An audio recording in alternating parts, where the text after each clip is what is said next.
For now, the man accompanies them as they browse the shelves and appears to be keeping a watchful eye on the young girls. At one point, Cherish and Dawn can be seen alone as he helps the 8-year-old try on a pair of shoes. Bro, random bro. Like, who is this bro? Talking about some, like, hey, my name's Dawn. And, I really want to, I see that you're struggling and everything like that. Let me go ahead and help you out and like that. Like, bro, random bro, Dawn Schneider, man. Who is this, bro?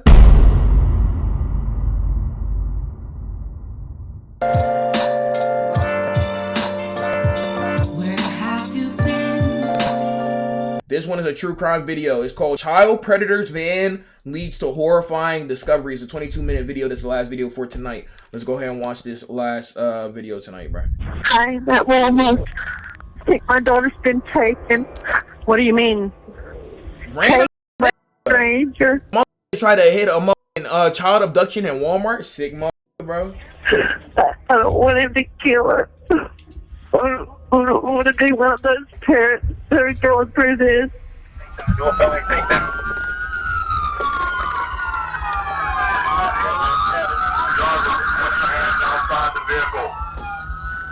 Nah, that's wild, bro.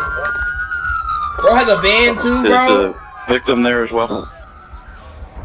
When an 8-year-old girl goes missing from a busy Walmart in Jacksonville, Florida on the night of June 21st, 2013, police rush to the scene to investigate. However, after speaking with the child's mother, unsettling details emerge, leaving them questioning whether there's more to this abduction than they've been led to believe. As stakes rise, investigators plunge into a desperate search to locate the child before time runs out. The following footage has mostly never been seen before. He knew when the store was closing. I had a bad feeling about him. Just after 11 p.m., Yo, dispatchers... they got 3D renderings. I'm not gonna lie. This like low resolution Gmod type renderings. I'm not even gonna cap you. This is insane 3D renderings. I'm gonna let them cook real quick. At the Jacksonville Police Department receive a 911 call from 45-year-old Rain Periwinkle with a grim concern about her young daughter. I'm at Walmart. Google Map renders? Google Map renders. What do you mean? Taken by a stranger. I can't find her. Okay, ma'am, how old is your daughter? 8.5. I met him in today at Dollar General. He saw that I was struggling to buy them some clothes. He drove us here to buy us some clothes, and I ain't gonna lie, bro. Never trust a dude who shop at Dollar General again. And you could be like, Blue Riot, I shop at Dollar General. That's why we can't trust you though, bro. Real niggas go to the dollar store though, bro, or a Family Dollar. The only reason I went with him because he said his wife was going to be here. Because I told him I don't take rides with strangers. Okay, ma'am, what's your daughter's name? Family Dollar better? Chat, this is how it goes, right? So Dollar Tree, Family Dollar, Dollar General. And any other bootleg dollar store we're going to go for. As in stores, JCW, you probably never had to go to Dollar Tree in your life, though, gang. I ain't going to catch you. Dollarama? What the f***? Yo, y'all got Futurama dollar stores? It's Cherish. After explaining that she still has her 2 other daughters with her, 5-year-old Destiny and 4-year-old Nevaeh, she continues to share more details from the incident. I don't remember what clothes she's wearing because I'm panicking right now. I'm trying not to panic. Okay, and she was last seen with this man? Yes, he said he was going to McDonald's and he hasn't been there because the store is closed right now. Okay, is he a white man or a black man? A white man. He's got white, short hair. He's got dark eyebrows. As she continues to explain, her story takes a darker turn, revealing shocking details that make the situation far more terrifying. Talk to me. I had a strange feeling about him when I first met him, and he took her to the dressing room twice. And I was hoping that she would be okay. A man you just met the day of took her to the dressing room twice, and you just met that the day of? That's insane. I'm not going to lie to you, bro. I ain't going to gaslight the mother like they ain't no random weird around her daughter. But that's crazy though, low key. I ain't gonna hold, bro. And I was hoping that she would be okay. And I was looking at the shoes. And I didn't want him to think that I was overly protective, freaking out. But now they're not here. When the detectives arrive to speak to Rain later that night, she begins to recount her story. However, her behavior during this interview, which one detective describes as unusual for the circumstances and a cause for concern, leaves them shrouded in uncertainty. However, her story about how she met the stranger she claims took Cherish is consistent with what she had described to 911 earlier. This was bad parenting, high key it was, but she looked like she was a single mom like that, so I might not like agree with it or think it's really good parenting though, bruh. Or really understand for that matter though, bruh, but I ain't gonna be on her too much though, but low key though, bruh, come on, gang. He said his name is Dawn. He said he was supposed to meet his wife here, and his wife never showed up, and we've been here probably 2 hours, and she didn't show up, and I had this cart full of clothes that he said he was going to pay for with a $100 gift card, and I had a bad feeling. I thought, well, I feel like pinching myself because this is too good to be true. Bro, you have a bad feeling, bro, then come on. He's not here, Cherish isn't here. She's 8 years old. She's supposed to go to California in the morning through the plane. And he knows, as I told him this, he knew when the store was closing. I had a bad feeling about him. But it was her... Gang, you can't say you have a bad feeling about him, bro, because if you had a bad feeling about it, I know she just wanted him to pay for this, so she was going along with him because she's struggling like that. But if you had a bad feeling about him, you wouldn't let her go around with your daughter like that, so you low-key gotta stop saying that, gang. I ain't gonna hold you, though. But let's get to the creepy in this situation, though, bro. When we catch this EDP, man, we gonna be smoking on that pack. I ain't gonna catch you, bro. Behavior as she explained what happened that left the detectives stricken with doubt. According to their notes, Rain appeared to have a total lack of tears when she appeared to be crying, was unusually calm, and displayed no obvious panic over the situation. She also repeatedly expressed concerns about the Dollar General purchases and the blue stroller she left in the suspect's van, as well as the items the Walmart employees would have to return from her shopping cart. Additionally, she expressed chilling thoughts that her daughter may have been assaulted and murdered. But these concerns were made with a noted absence of emotional response. I don't want him to kill her. I want to be one of those parents that are going through this. Her alleged emotional detachment wasn't the only detail that left them with the sinking feeling that something wasn't right. As she earlier told the 911 operator, Cherish was supposed to be getting on a plane to California the next morning. She further explained to detectives the scheduled trip was for Cherish to visit her father for the summer. According to their notes, Rain expressed anger over the situation, prompting one detective to ask her if this entire situation was an attempt to prevent Cherish from leaving. Though she insisted it wasn't, the detective's concerns were enough to leave them questioning. Is there more to this abduction than Rain is leading them to believe? I would hope not, bro. I'm not gonna lie. Having to kidnap your kids, bro, to prevent her from leaving would be an insane thing. I would hope not, gang. That would be, like, not only villainous, but, like, very unnecessary. I'm not gonna lie to you, bro. These concerns are further compounded when Rain's boyfriend, Aaron, arrives at the Walmart, and the two begin arguing over the money she spent at the Dollar General. Officers are forced to separate the two, urging them to stay focused on locating the child's gone. Y'all arguing about Dollar General and returning funds? Cherish to safety. It's now 1:10 a.m., and Cherish has been missing for over 2 hours. Up against the clock, detectives turn to surveillance footage from inside the store in the hopes it will reveal whether Rain is telling the truth and give them any clues as to where Cherish had gone. What they'll witness as they play back the tapes will leave them stunned, turning the entire investigation on its head. Dawn's white van travels from the Dollar General with Rain and her 3 daughters inside, seen on camera approaching the Walmart parking lot just before 9 p.m. Arguing over Dollar General money might be the brokest I've ever heard. Rain and her daughters Cherish, Destiny, and Nevaeh can be seen entering the store alone at 9:16 p.m. 10 minutes later, at 9:27 p.m., they enter the children's shoe section. As Rain begins browsing for shoes, the 3 girls can be seen wandering off into the neighboring aisle. While Rain and her daughters continue shopping, the man she's identified as Don is seen on the surveillance footage heading to the back of the store before eventually meeting up with the family. Though the camera doesn't catch it, Don slips an object into Rain's shopping cart. The later discovery of what the object was would send a chill down the detective's spine. For now, the man accompanies them as they Still browse dealing the in her shelves car? and appears to be keeping a watchful eye on the young girls. At one point, Cherish and Dawn can be seen alone as he helps the 8-year-old try on a pair of shoes. Bro, random though, bro. Like, who is this, bro? Talking about some, like, hey, my name's Don. And, I really want to, I see that you're struggling and everything like that. Let me go ahead and help you out and like that. Like, bro, random bro, Dawn Schneider, man. Who is this, bro? Just after 10 p.m., Rain continues shopping with Nevaeh, while Destiny and Cherish follow Dawn into the children's clothing section.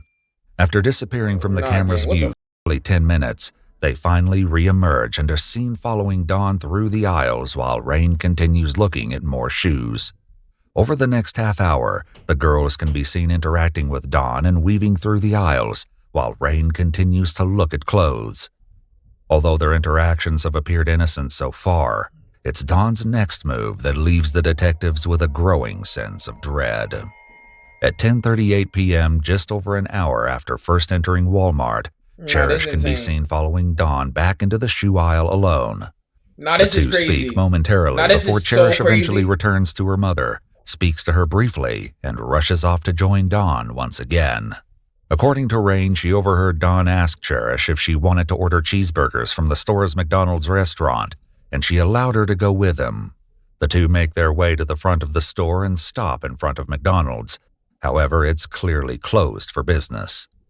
Rather than returning to Rain, Dawn makes a sharp turn toward the front door at 10 p.m. as Cherish follows him close behind. This, bro? The two walk through the parking lot in plain view. Who is this, bro? Who is that? Bro, why was she allowed to even be with this, bro? Who is this, bro? Passing strangers and occupied vehicles.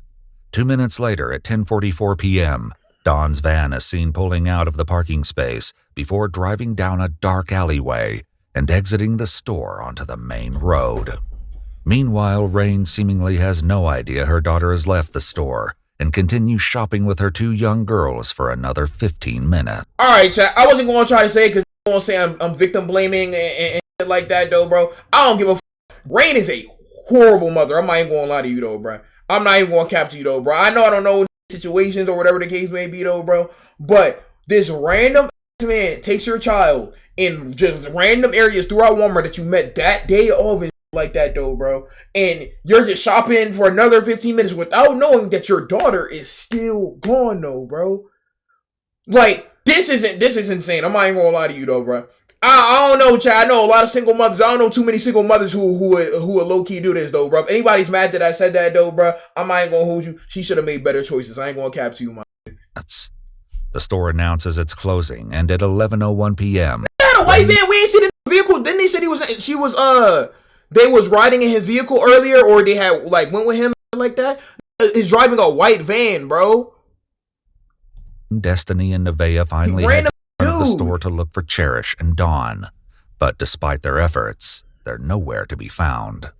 At 11:16 p.m., after another 15 minutes of searching, Rain contacts the police. By this time, Cherish and Dawn have been gone for over 45 minutes. That's so minutes. insane, bro. While the disturbing footage now has the detectives second-guessing their earlier assumptions, it's the discovery of what Dawn placed in Rain's shopping cart that truly sets them on edge.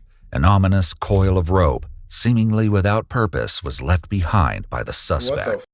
It's now 2:10 a.m., and after reviewing the footage, the detective and sergeant in charge of the crime scene discuss the situation.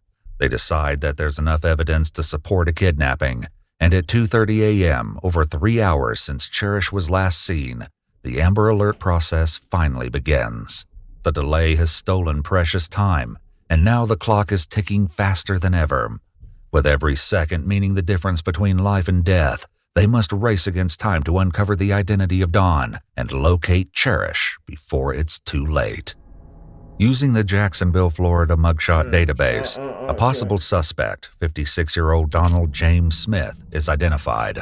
When shown his photograph, Rain positively identifies him as Dawn and eerily comments, "Yeah, you'll probably find her dead in a box," assuring her they will do their best to recover Cherish safely. Why are you thinking that of your daughter and like that? Like, yeah, you're gonna find her dead in a box. Like, yo, gang, can we chill? Like Chill, gang. Like, I thought Detectives optimism. work to gather as much information about the suspect as possible and are beyond horrified with the shocking details they soon uncover.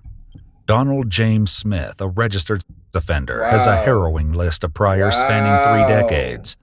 These include a total of 20 arrests, with 9 charges related. Has different eras, bro. He been getting arrested on sex offender charges since he was since the 80s, since the 70s.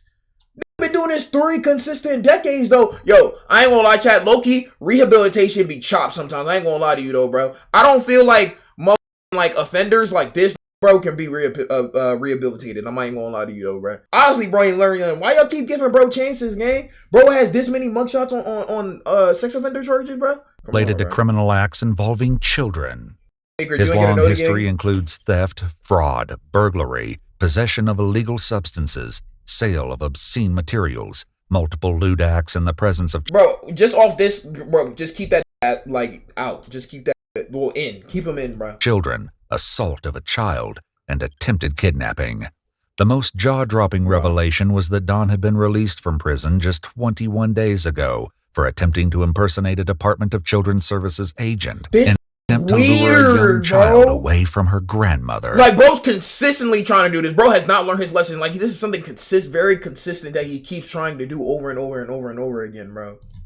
Armed with the horrifying truth behind Don's dangerous past, the race to find Cherish intensifies. But without a lead, there's little they can do but hope for a breakthrough. At 4:21 a.m., over 5 hours after her disappearance, the Amber Alert finally makes it into the hands of thousands of Florida residents. A description of Cherish, Don, the white van, and the missing blue stroller all reach local media channels, and it isn't long before crucial tips begin flooding in. A homeowner with claims of an unsettling discovery soon contacts the police. As he attempted to mow the lawn of his home on Rutgers Road, just 3 miles from the Walmart, he came across a baby blue stroller leaning against the side of the house. The stroller matched the description of the one Rain left in the back of Don's van. But that wasn't all that was discovered. In 2 large trash bins, the dollar store purchases, along with items belonging to Cherish, such as her pink headband and purple flip-flops, were found. The house is empty, and there's no sign of Cherish or Don having ever been inside. It's a devastating blow, but detectives are not ready to give up hope. And yet, they have no idea how disturbingly close to the truth they really are. Finally, at 8:55 a.m., 10 hours after Cherish's disappearance, when Dawn get arrested this time, though, bro, if the business is true, somebody go smoke that you. Yo, somebody go, 911 they better seal this Dawn after this, bro. Delivers the break they've been desperately waiting for. Jackson 191 Spine. Hi, we're calling about a suspicious van over here on Rutgers Road, a white van.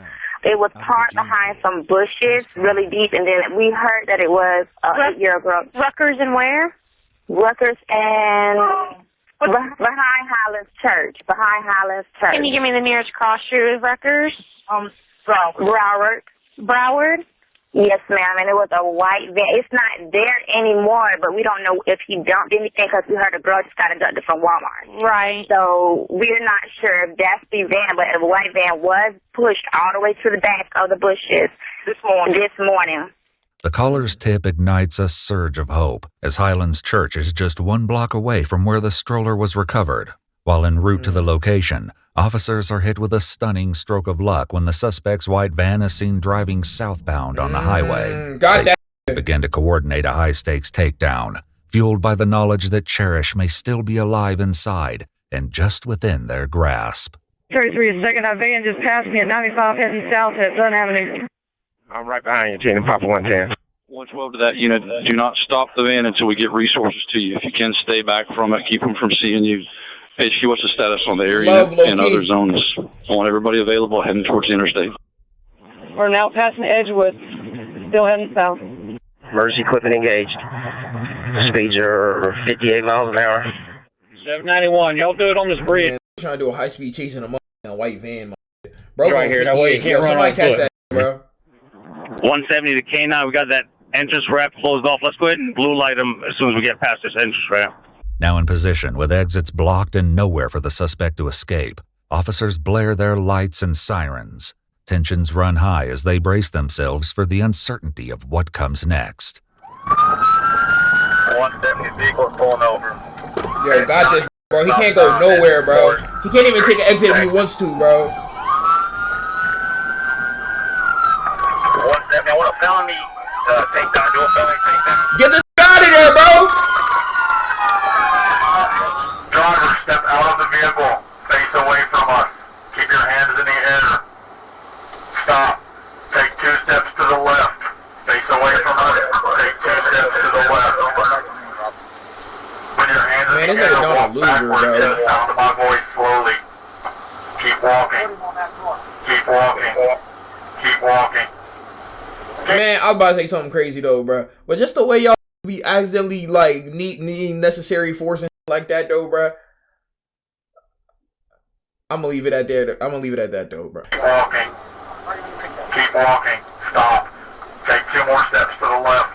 170, 10-9. Begin to walk backwards again. Stop. Go down to your right knee. Go down to your left knee. Put your hands on top of your head. Remain still. Well, let's get K9 clear the van. Got K9? I'll call it. Any other occupants in the vehicle? He said no. Next occupant of the vehicle. Oh, he said yeah.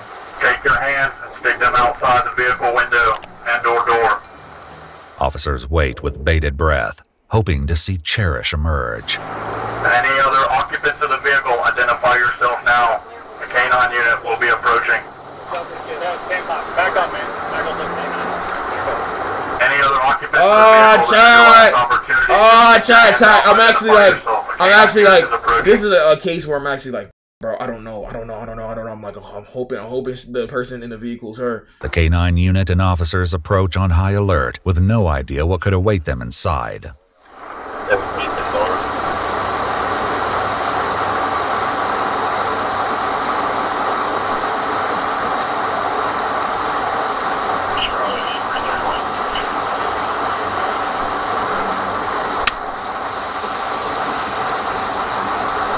Ain't nobody in there, chat. There's nobody in there.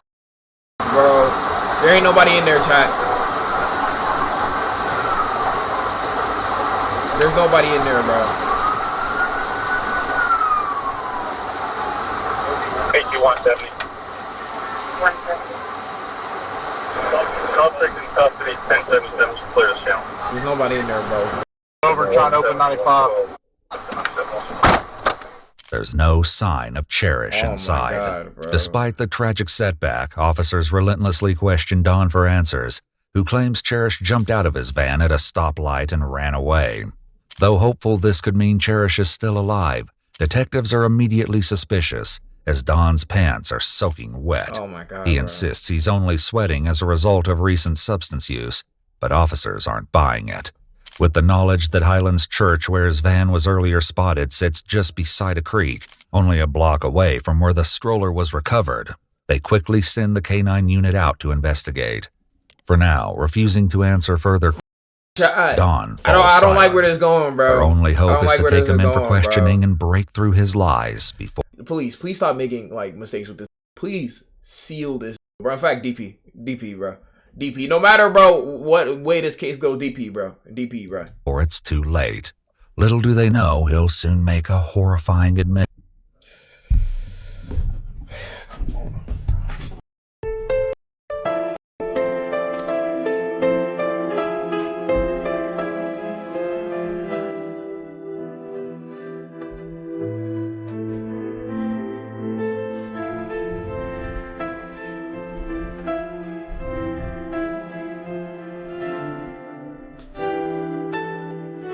Let's just play the video, bro. Just when he thinks no one is listening. Welcome back. Have a seat. We'll be with you in a little bit.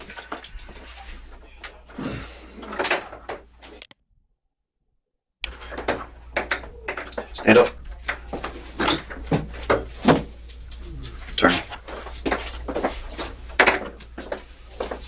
What's your name? Donald Smith.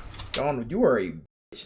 You would think everybody could be regular like that, live their life and shit like that, bro. Like and chill, but bro's gotta be weird, and bro's consistently weird, bro. Bro's consistently weird. He got 10 different mugshots of this across 3 decades. Bro's consistently weird. He's still on this type of time, though, bro. Donald Smith. Yes. Roll your hand out.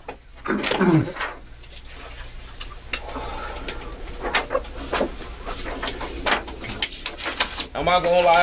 I hope when this go to prison, he's smoking down on pack, bro. Yeah. Mr. Smith, sir. After reading him his rights, they're hopeful he'll be able to give them any information as to Cherish's current whereabouts. We'd like to ask you questions about it. You want to talk to us? No. Okay. All right. Stand up. Roll pictures of you. Get some swabs. Stand right. Put your back against the wall. Once again, refusing to speak, Don is photographed and told he needs to change so his wet clothes. This looks like a loser. Bro looks like a Family Guy extra, man. Like, wrong with it. Bro look like he swallowed a mailbox, though, bro. Bro don't have nothing in life. Just looking like a bitch, bro. Just look like a pure bitch, bro. Like, what's wrong with this, bro? Clothing can be collected for evidence. Soon after, he's moved to a new room where he'll wait for transport to the jail. It's when he's left alone that he finally has something to say, but the horrifying words that come out leave investigators filled with unimaginable Somebody in horror. chat gotta tell you, or you gotta watch the movie you stream. What's he doing? He's touching this. Bit me, man.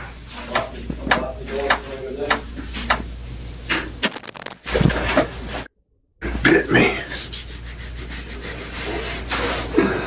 With enough evidence to charge Don with kidnapping, he's swiftly taken away in handcuffs. Inside the prison, Don shares with a fellow inmate what he wasn't willing to share with police. Little did he know, the entire conversation was recorded by an undercover police officer within the prison. What the was that? The audio exposed harrowing thoughts that Don harbored. As a group of young girls pass through the prison, Don and a fellow inmate can be overheard sharing their twisted observations. And it's still like this, bro. Cannot be rehabilitated, though, bro. He cannot be rehabilitated, though, bro. What that bro say? Some motherfuckers gotta not be here for to get better, bro. How old do you think I was? How old do you think she was? That's right in my alley, right there.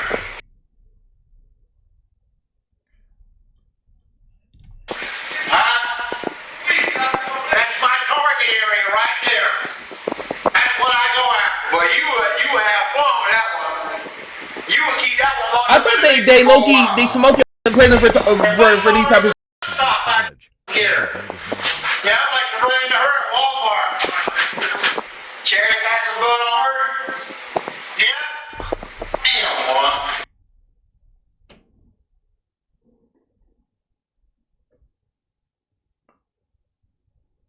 Man, you always be talking about some. Oh yeah, you'll see once you in prison. Oh yeah, y'all ain't never seen this. Y'all ain't never been to prison before. Yeah. We don't want to go, man. We do not want to go with the rest of these free kids. We do not want to go, man. You should have took this to Alcatraz, Rikers, man, where they really would have took care of this, bro. Man, I'm not gonna lie. This might be the most actually not the most disturbing I've seen, but easily the guy I want the most to get packed up in GTA. I ain't gonna lie to you, bro. She ain't had nothing like that, though. That's because she ain't black. She had a lot for a white girl. Though shockingly vile, the audio recordings barely scratched the surface of the horrors the K-9 unit would uncover in the early hours of that fateful morning as they searched the creek near Highlands Church. Oh my God. Fresh tire tracks extending from the church would lead the officer deeper into the woods. They next find a white plastic shopping bag, along with a wet black sock. As they followed the trail, they made a heartbreaking discovery, one that was more gruesome than they could have ever imagined. 8-year-old Cherish Periwinkle was found nude from the waist down, submerged in the murky water, half wedged beneath a fallen tree. A later autopsy would reveal that she was violated before being strangled to death. DNA evidence I collected. don't understand, bruh. You already weird. You already doing some vile weird shit. Why you gotta kill a motherfucker too, though, bruh? A kid. Like, that's so weird. Like, this is weird, bro. Like, yo, if this don't get DP, bro, then we're cooked as a community. I'm not gonna lie. We're just cooked as a people, bro. Like, in general, as a species, we're cooked, though, bro. Collected from Cherish would match. And, yo, hold on. That mom failed her so bad. Bro, the mom failed her like though, bro. I don't want to hear nobody talking about some, oh, y'all victim blaming. The mom is not no victim, no, gang. The mom is not the victim here, man. You know what I'm saying? Bro, are you dead, bro? The mom failed her child, bro. Don't write it no other way than that, though, bro. That of Don Smith. Despite the overwhelming evidence, Don shockingly pleaded not guilty and left his fate for a jury to decide. He also attempted to suppress the jail recordings, arguing they were a violation of his privacy. The chilling audio was played for the jury at his trial in February of 2018. After only 19 minutes of deliberation, they unanimously found him guilty of kidnapping, battery, and first-degree murder. Donald James Smith was sentenced to death. I used to pray for times like this, Chad. I ain't gonna cap. I used to pray for times like this. I ain't gonna lie to you, though, bro. I'm not gonna lie, though, bro.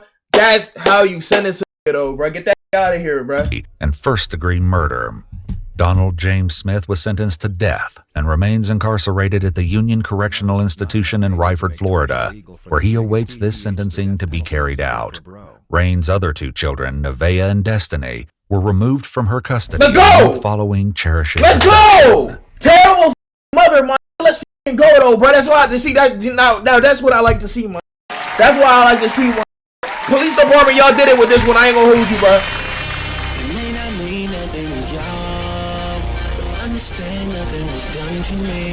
I'm not gonna lie, that was like a very hard video to watch, though, bro. And I hated the situation even happening, and I hated how that ended. I'm not even gonna lie to you, though, bro. But if there's any solace we can find, is that the mother don't have the two kids no more, bro. Because that mother doesn't deserve to have those two kids. I'm gonna keep it aside with you, though, gang. I'm gonna keep it all the way 100. She doesn't deserve to have those kids. And two, to get an EDP, bro. I ain't gonna lie to you, though, bro. That's all we needed right there, though, bro. That's all we needed, though, bro. That's all we needed right there, though, bro. Give me that, bro. Hey, it's very sad video, but good video. I'm not gonna lie to you, bro, but good video. That's gonna go on what the Brendan Prime. What the but yeah, that's gonna be it for this video right here, though. It's gonna go on the main channel. If y'all watching this on Twitch Blu-ray or YouTube Blu-ray, Twitch Blu-ray in the description. Y'all let me know how y'all feel about this case and whatever the case may be. Donald K in the motherfucking chat and comments like that, though, bro, because we smoking on Donald tonight. I ain't gonna hold, though, bro. Fuck that Donald. I ain't gonna lie to you, though, bro. But yeah, alright, BBG. Alright. Party bitch back like I'm double heaven. Hold up, triple deuces. Party bitch up, we got all the juices. Hold up, speak to heaven. Eat that by my mama, demon minute. Everybody chill.